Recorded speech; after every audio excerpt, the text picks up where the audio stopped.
JEE NEET సవాళ్లు ఒత్తిళ్లకు పరిష్కార దిశగా విద్యారంగ నిపుణులు ఎన్బివి సుబ్బారావు గారి ఆధ్వర్యంలో ప్రైమ్ 9 సామాజిక బాధ్యతగా మీడియా రంగంలో మొట్టమొదటిగా కాలేజ్ మేనేజ్మెంట్స్ అంటే డెసిషన్ మేకర్స్ తో నిర్వహించిన కార్యక్రమం beyond ranks JEE NEET summit.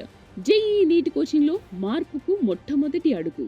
JEE NEET లో మీ పిల్లలు వెనకబడ్డానికి కారణం వాళ్ళ ఇంటెలిజెన్స్ కాదు, కీలక సమయంలో సరైన మార్గదర్శనం లేకపోవడమే.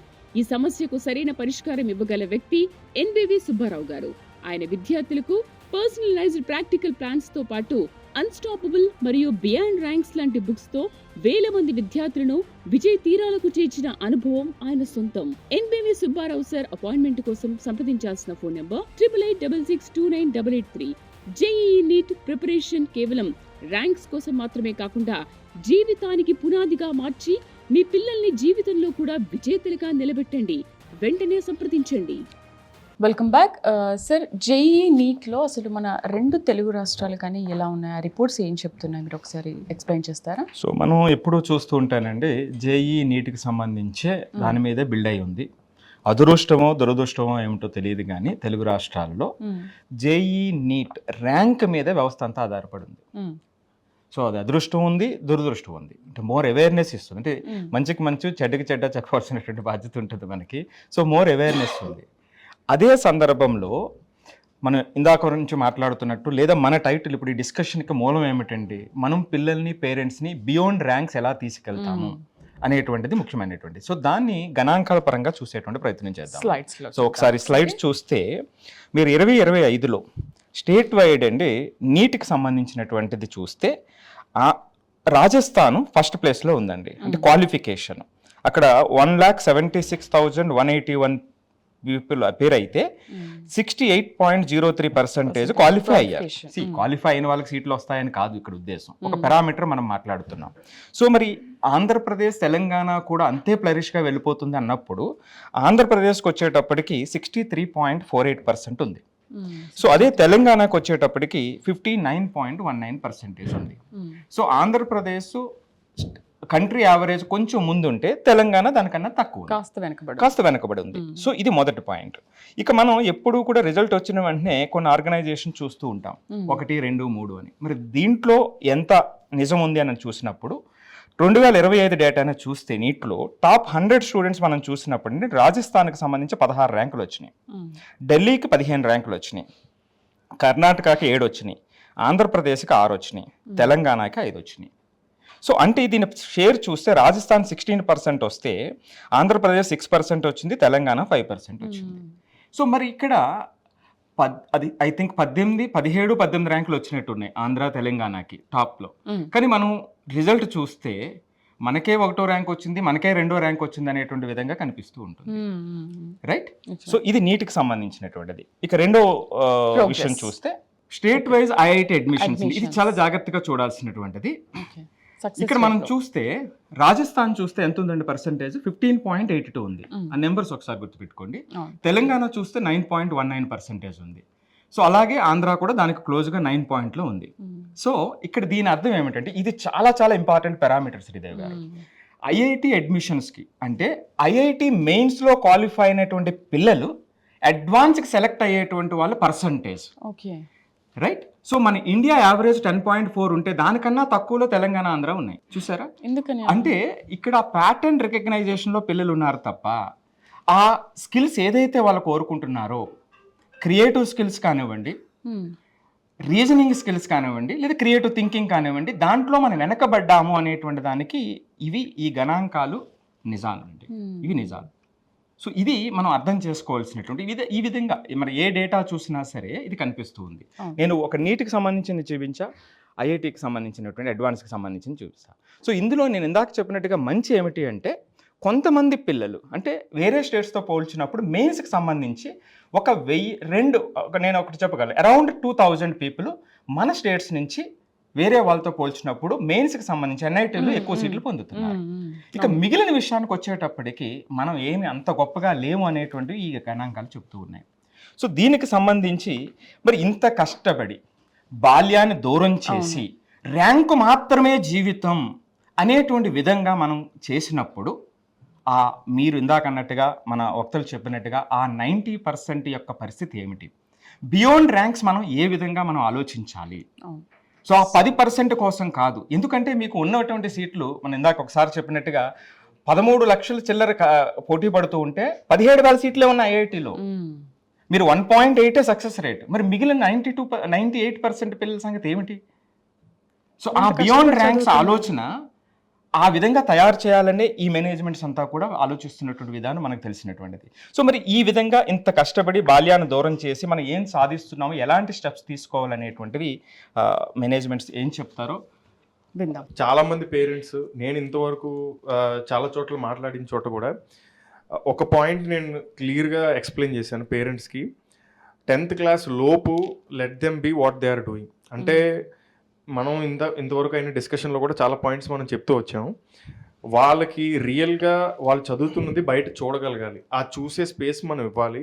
అదే ఇంటర్మీడియట్ వరకు కూడా తీసుకొని రావాలి. సో నేను ఇంకొకటి కూడా అబ్జర్వ్ చేసింది, 2 points I want to mention. Out of 15 lakh students రియల్గా చదివి అప్లై చేసి సీరియస్గా చదివే వాళ్ళు అట్లీస్ట్ ఒక 50% వరకు ఉన్నారనుకుందాం. అంటే ఒక 7.5 lakh people are really going through this coaching etcetera intensive ఇదంతా కూడా వెళ్తున్నారు. వెళ్తుండి కూడా హార్డ్లీ ఒక 50,000 40,000 స్టూడెంట్సే క్వాలిఫై అవుతున్నారు. ఎందుకంటే వాళ్ళందరికీ పాపం జెన్యున్గా ప్రిపేర్ అవుతున్నారు, జెన్యున్గా కోచింగ్ తీసుకుంటున్నారు, పేరెంట్స్ సపోర్ట్ ఉంది, ఫ్యాకల్టీ సపోర్ట్ ఉంది, అన్ని రకాల ఫెసిలిటీస్ ఉన్నాయి. But still they are failing. The reason is it's all measured in 3 hour space. అంటే సో ఆ 3 hour స్పేస్లో ఆ టైంలో వాళ్ళు అండర్గో అయ్యే ఎమోషన్ ఏదైతే ఉంటుందో దట్స్ రియల్లీ, అంటే మీరు ఒకసారి మార్నింగ్ 9:30కి ఎగ్జామ్ అంటే వాడికి ముందు రోజు నిద్ర పట్టదు. పేరెంట్స్ అందరూ అంటే ఇంట్లో ఉన్న వాతావరణం కూడా ఎలా ఉంటుందంటే అది తలుచుకోవడానికి చాలా ఇదిగా ఉంటుంది. సో వాడికి ఏ నిద్ర లేకుండా 4 o'clock 5 o'clock లేచి సెంటర్ అని సిటీలు బయట ఉంటాయి, ఇవన్నీ చూసి వెళ్ళి ఆ ప్రెషర్ అక్కడ వాళ్ళందరినీ చూసి ఆ ప్రెషర్లో రియల్లీ ఏబుల్ టు పెర్ఫార్మ్ అంటే ఇట్స్ వెరీ టఫ్ గేమ్. అంటే ఇప్పుడు మళ్ళీ విరాట్ కోహ్లీ, టెండూల్కర్ ఈ ఎగ్జాంపుల్స్ మనం ఇస్తూ ఉంటాము. ఎంతమంది ఉంటారు, maybe equally talented people are there equally, అంటే క్రికెట్లో కూడా. బట్ ఆ ప్రెషర్ని తీసుకోగలిగే వాళ్ళు చాలా తక్కువ మంది ఉంటారు. సో దానికోసమే అది. So it's a very small thing. So మీరు దానికోసం ఏదో చెయ్యక్కర్లేదు. నా పాయింట్ ఏంటంటే ఎవరైతే ఆ ప్రెషర్ తీసుకోగలుగుతారంటే అంతవరకు కూడా ఫ్రీగా ఉంటారు. అంటే రేపొద్దున నాకు ర్యాంక్ రాకపోయినా పర్వాలేదు అని ఆలోచించగలిగేవారే ఆ ప్రెషర్ తీసుకోగలుగుతారు. సో నేను ముందు నుంచే ఫుల్గా నీకు రావాలి నీకు ఇంక లేకపోతే లేదు అనే పేరెంట్ కానీ ఫ్యాకల్టీ కానీ ఆ ఎన్విరాన్మెంట్లో పెరిగితే వాడు ఆ మెయిన్గా 3 hours 6 hours ఎగ్జామ్ టైంలో మైండ్ బ్లాక్ అయిపోతుంది, చాలా చేయలేడు కూడా.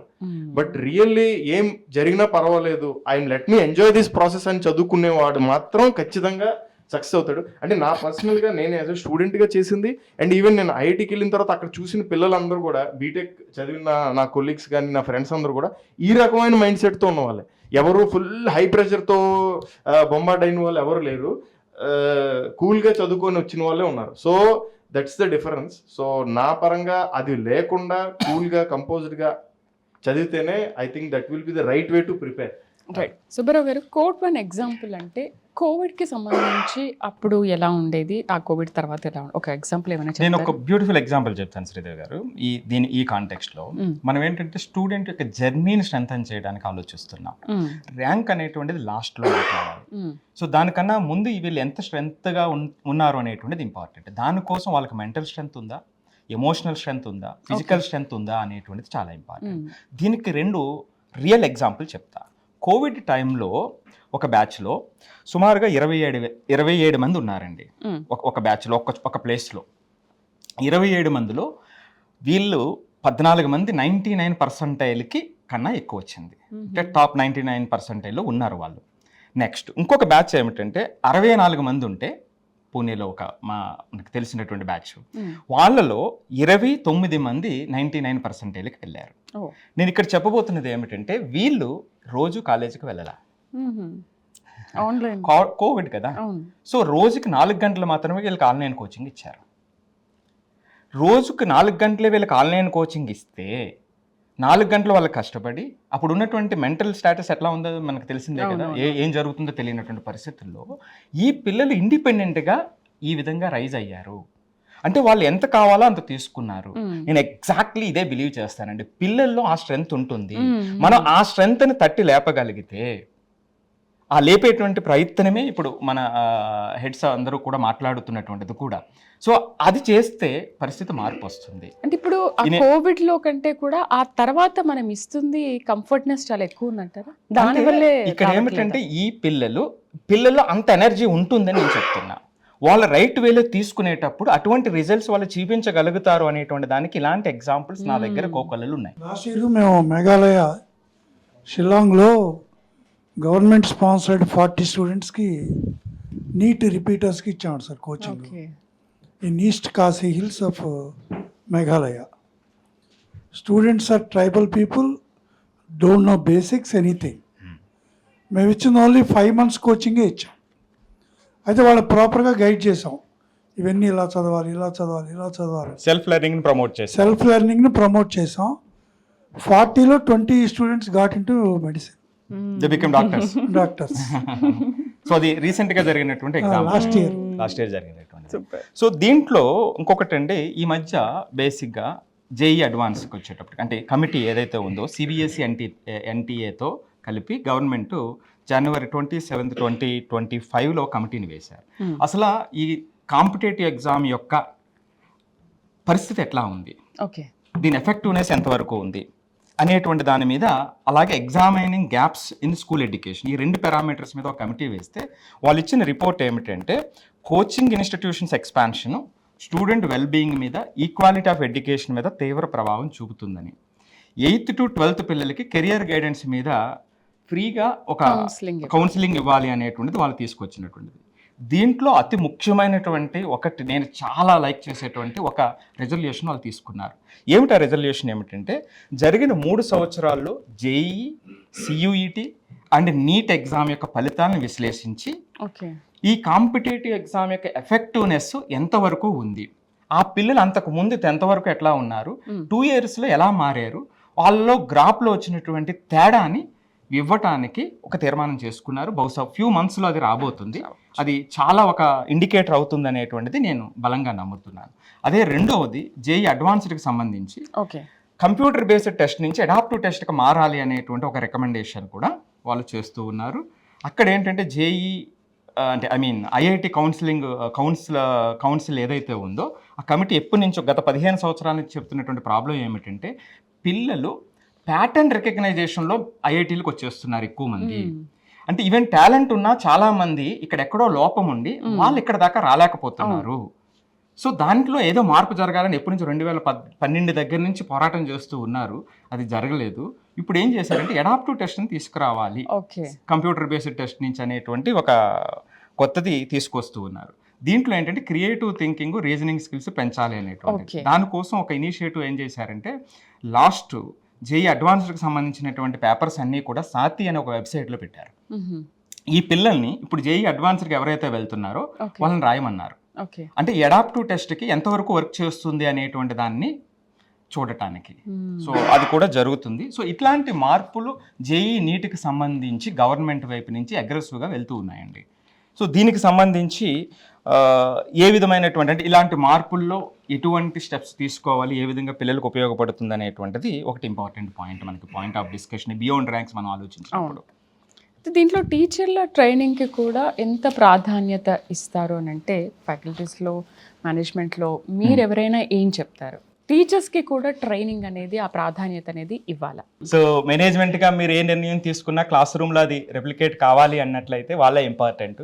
సో వీళ్ళ యొక్క ఎంపవర్మెంట్ లేదా వీళ్ళ పెడగాజీలో చేంజెస్ అనేటువంటి ఎంతవరకు ఇంపార్టెంట్, మనం ఏ విధంగా చేస్తాం. ఎందుకంటే యాక్చువల్గా ఇప్పుడు సిస్టమ్ ఎలా ఉందంటేనండి, they focused very few ranks అండి. వాళ్ళు ఎప్పుడు కూడా న్యూమరేటర్ చెప్తున్నారు. న్యూమరేటర్ అంటే ఏంది, 1, 1, 2 సొంత ర్యాంకులు చెప్తున్నారు. డినామినేటర్ గురించి ఎవరు చెప్పారు.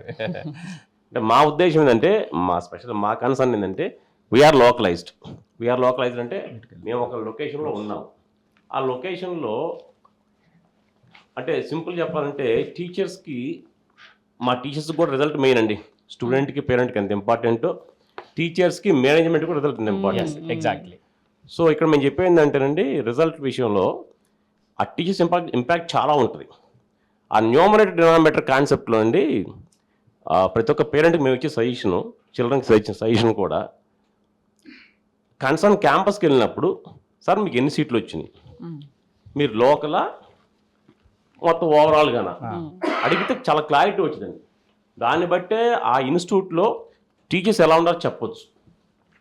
సో కమింగ్ టు టీచర్స్ అండి, యాక్చువల్గా స్పెషల్లీ ఇది మాది అందరం కూడా ఇక్కడ అందరూ మేనేజ్మెంట్స్ అన్నీ కూడా మ్యాక్సిమం సైన్స్ ఏనండి యాక్చువల్గా.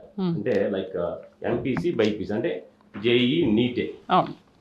సో ఇక్కడ ఏంటంటేనండి స్పెషల్లీ స్కూల్ ఎడ్యుకేషన్లో కూడా మీరు అన్నట్టు 8th, 9th, 10th child life sacrifice చేస్తున్నారు. Morning 8 to even day scholar school 6 o'clock వరకు ఉంటుంది. యాక్టివిటీస్ ఏముండలేదు. ఫైనల్గా ఏంటంటే అండి 5+2 అని ఉంది ఈ మధ్య ఎడ్యుకేషన్. అంటే 5 years ఆఫ్ స్కూలింగ్ అని 2 years ఆఫ్ ఇంటర్మీడియట్ ఎడ్యుకేషన్. ఈ 5+2 కూడా కంప్లీట్గా 7 years కూడా IIT foundation, medical foundation. So teachers ఎంత హెల్ప్ చేద్దాం అన్నది ఇంటర్మీడియట్కి వచ్చే తలక ఎడ్యుకేషన్ ఇంట్రెస్ట్ లాస్ అవుతున్నారండి చైల్డ్ లైఫ్ లేక. ఆ రిఫ్రెష్మెంట్ అండి. సింపుల్ ఎగ్జాంపుల్ చెప్పాలంటే ఇక్కడ ఇంకోటి, ఇప్పుడు క్రికెటర్స్ అండి యాక్చువల్గా 2-3 hours before the match they never play cricket అండి. నువ్వు ఇంటర్నేషనల్ ప్లేయర్స్ అబ్జర్వ్ చేస్తే 2-3 hours before the match they never play cricket. Usually they play football. మరి ఆడాల్సిన క్రికెట్ ఆడుతుంది ఏంది ఫుట్బాల్. సో ఇక్కడ రిఫ్రెష్మెంట్ లేక ఆ స్టూడెంట్ ఇంట్రెస్ట్ లాస్ అవుతున్నారు. ఇక్కడ టీచర్ రోల్ ఏంటంటే మెయిన్గా, అంటే మాకు టీచర్స్గా అంతా నేను కెమిస్ట్రీ టీచర్ అండి. సో ఇక్కడ మాకు థియరిటికల్గా ఎక్కువ ఉంటుంది కానీ ప్రాక్టికల్ అప్రోచ్ నిల్ అయిపోతుంది ఫైనల్గా. అది ప్రాక్టికల్ అప్రోచ్ ఉంటే డెఫినెట్గా బెటర్ అవుతారు. ఇక్కడ టీచర్స్ చదువుతున్నాయంటే చాలామంది మేమేం కొన్ని కార్పొరేట్ కాలేజ్లో కానీ అదర్ కాలేజ్లో కానీ ఈ ఫెసిలిటీస్లు ఇవ్వండి. లైక్ స్పెషల్లీ సైన్స్కి సంబంధించి ఫెసిలిటీస్ కానీ అది నవేడేస్ కొంచెం నేను చెప్పాలని ఇంటర్మీడియట్ బోర్డు కూడా చాలా స్ట్రిక్ట్గా ఎగ్జామ్ చేస్తున్నాను, ప్రాక్టికల్ ల్యాబ్స్ని కూడా. ఇట్స్ గుడ్ మూవ్ అండి యాక్చువల్గా.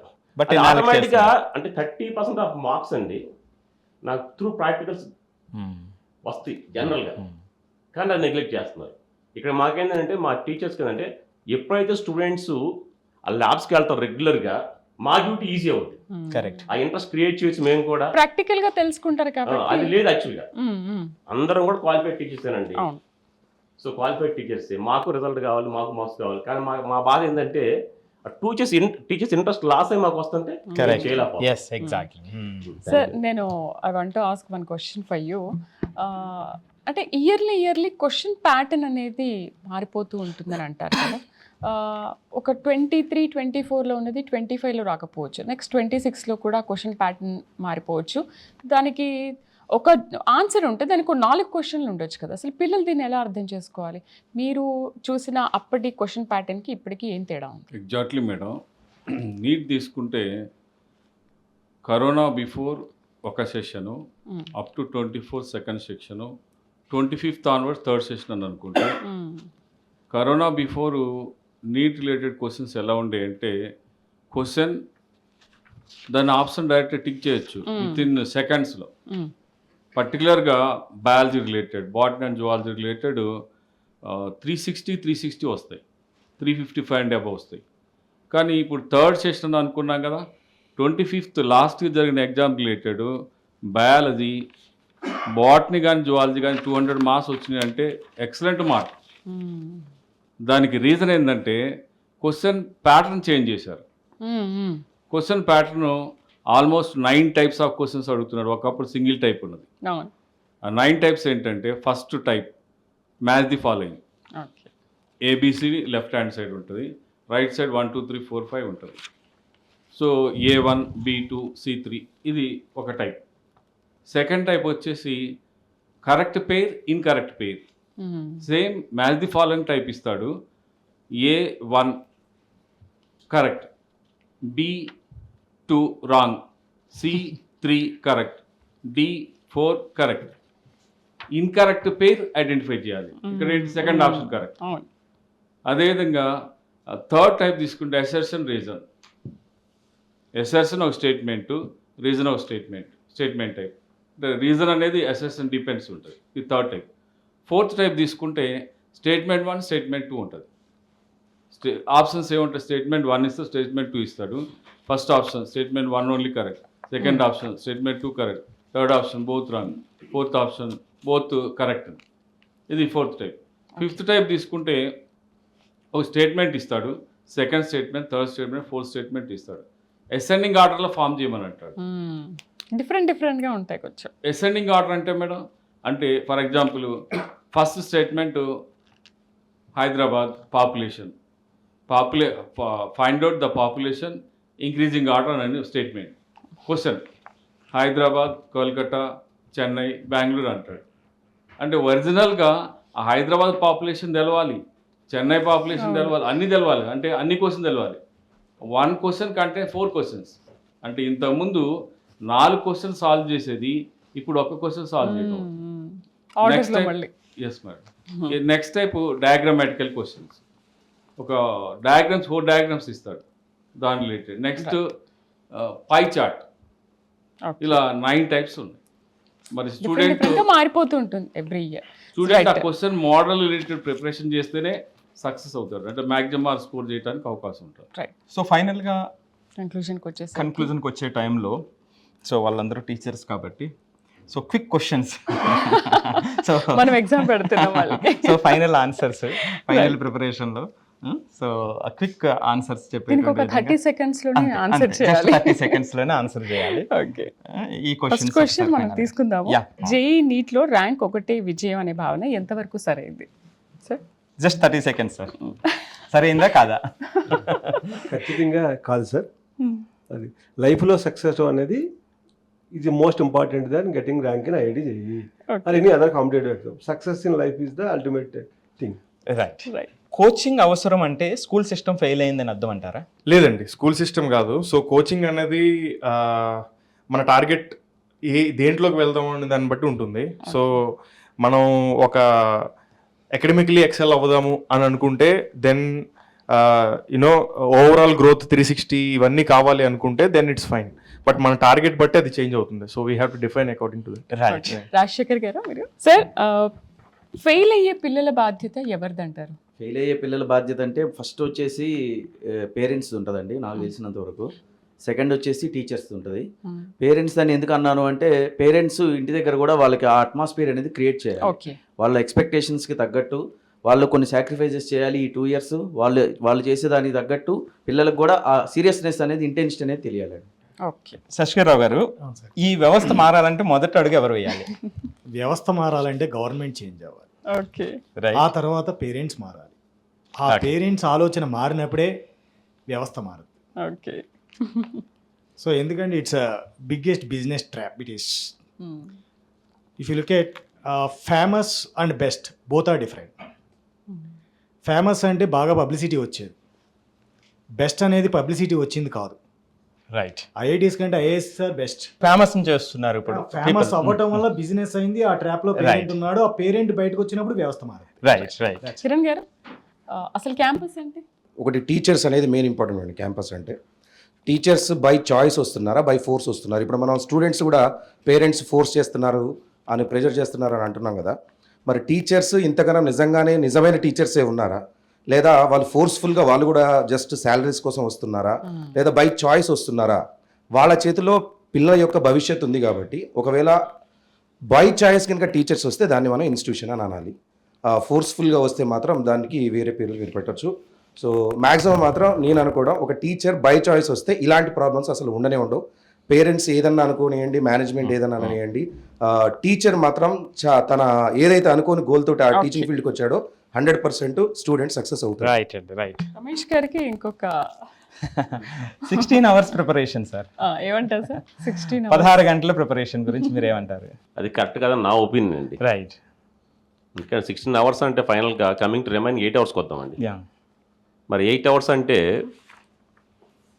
లైక్ అట్లీస్ట్ 1 hour రిఫ్రెష్మెంట్ ఉండాలి. Right. 1 hour almost 2 hours refreshment ఉండాలి. రిమైనింగ్ ఏమవుతుంది? 6 hours. అంత అవసరం లేదండి. రైట్. ఎందుకంటే రిమైనింగ్ అవర్స్లో కూడా మనకి ఆ 16 hours కాదు. I don't think so. It's maximum 14 enough అండి. Okay, right. Sir, no holiday policy గురించి మీ ఒపీనియన్? నాగరావు గారు. It is absolutely wrong.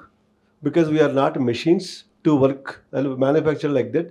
So yes, definitely there is an off in a week is mandatory for every human being. Yashwant గారు, question answer మీదే, మీ conclusion. So given a choice, what would I do right now? Right. If I want to go back in my life, what Great. would I do? Yeah. I would మళ్ళీ నాకు choice ఇస్తే, so నేను first day నేను ఖరగ్పూర్కి వెళ్ళాను, IIT Kharagpur first day joining డేట్కి వెళ్ళాను కదా, మళ్ళీ ఆ రోజుకి వెళ్ళిపోతాను. ఎందుకంటే ఆ 4 years ఎంజాయ్ చేసింది నేను లైఫ్లో ఇంకెప్పుడు చేయలేదు, చేయబోను కాదు. As a student I have learned a lot and I enjoyed a lot, so I would do that. Narendra గారు, ఫైనల్లీ స్టూడెంట్స్కి పేరెంట్స్కి మీరు ఇచ్చే బెస్ట్ సజెషన్ ఏంటి?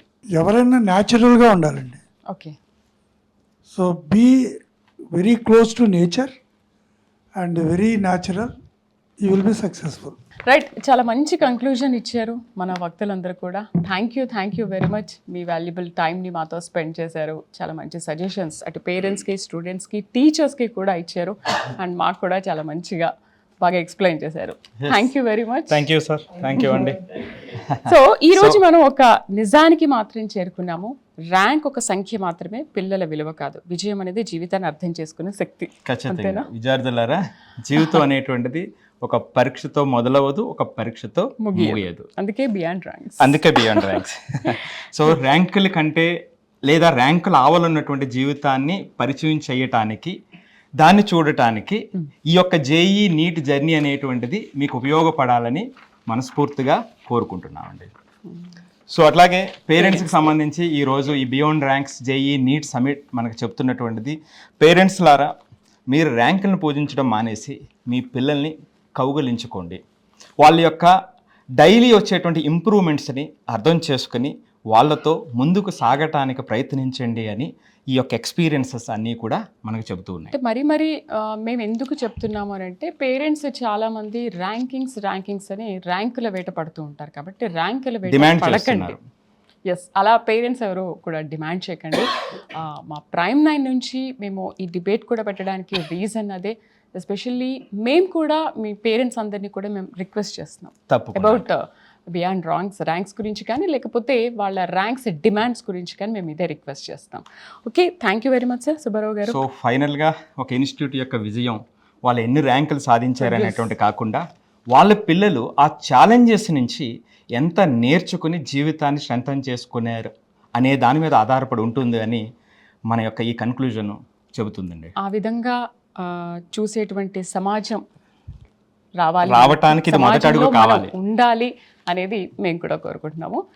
Thank you very much once again అందరికీ, అండ్ సుబ్బారావు గారికి అండ్ పేరెంట్స్కి కూడా థ్యాంక్ యూ వెరీ మచ్. ఇది వాళ్ళ స్పెషల్ డిబేట్. నమస్తే.